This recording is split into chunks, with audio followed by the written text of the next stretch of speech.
The fact that reporters are covering shootings at their own kids' schools, that people are surviving multiple mass shootings before they are legally allowed to drink, these aren't crazy coincidences.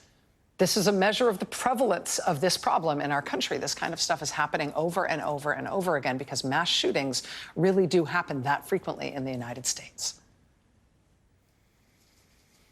In terms of today's, at this hour, police say the shooter is dead. The shooter is a 28-year-old Tennessee resident and former student of the school who identifies as transgender, although there was some confusion around that for much of the day today. The shooter has no previous criminal record, was reportedly carrying 3 firearms, an AR-15-style rifle, an AR-style pistol, as well as a handgun. Police believe at least 2 of those weapons were obtained legally in Nashville. Police say they're still working on a motive inside the shooter's apartment. They say they found some sort of manifesto, as well as other writings that police say pertained to today's date. Authorities are definitively calling this today a targeted attack, one that was carefully planned with detailed maps and surveillance that took place ahead of the incident. And what's the end result? 2 little girls and a little boy, ages 8 and 9, were killed, as were 3 adult staff and faculty who are all in their early 60s. Joining us now is the mayor of Nashville, Tennessee, John Cooper. Mayor Cooper, thank you so much for being with us tonight. I'm so sorry for what's happened in your city today. Well, thank you for having me. This is our worst day. Nashville has had challenges and tragedies before, but we've gotten through that, but this is our worst day. We're a resilient city, but it's a shock to have to add our name to the list of places where there have been mass killings of children. What can you tell us about the victims? One of the things that was not clear in the immediate aftermath, but seems clearer now, is that while there were 6 people shot and killed, 3 little kids and 3 adults, it doesn't seem like there were other people who were injured, who were hurt and in need of care afterwards. Can you tell us anything about the logistics of this, about the victims, about what you know about the circumstances of these deaths?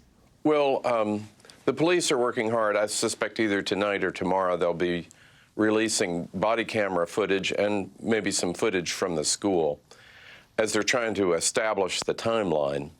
The 3 adults were 2 teachers and 1 custodian, and then the 3 children. But the order in which this happened and how it was this particular 6, I don't think is established. I've been told tonight, Mr. Mayor, that you were able to speak with President Biden earlier this evening. I'm wondering if you can tell us anything about that and what he's been able to offer. Well, I appreciate the president's call. I mean, it's a tragedy. It's one, as he said, he's far too familiar with. He's spent a lot of his lifetime in politics dealing with this increasing epidemic of gun violence, where guns and gun violence is the #1 cause of childhood death, which is just shocking and needs to be changed. I'm grateful. He was very knowledgeable about the amazing response time by our police department, which arrived quickly and was very effective with the shooter.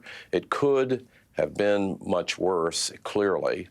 And again, our very brave officers rushed to gunfire and engaged the shooter. And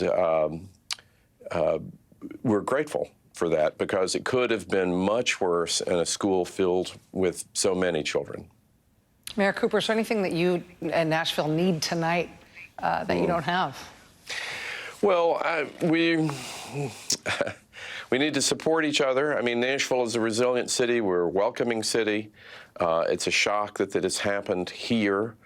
But there's a mental health challenge. I've gotten to speak to a lot of mayors from around the country today where this has happened in their cities. And the one thing that they say is the residual mental health needs of the community are underestimated. The mental health needs of the officers are underestimated, that it is far more toxic and traumatic than you even fear that it'll be. So in the weeks and months ahead, your thoughts and prayers, and then again, I think accepting that a terrible, evil thing has happened, and of course we should feel bad about it. Mayor John Cooper of Nashville, Tennessee. Sir, thank you for joining us on a really difficult night. The whole country has Nashville in our thoughts tonight. Thank you. Well, we appreciate the country having us in those thoughts and prayers. And again, let's just hope that we can get beyond this epidemic of gun violence. Thank you, sir. Good luck to you. Thank you.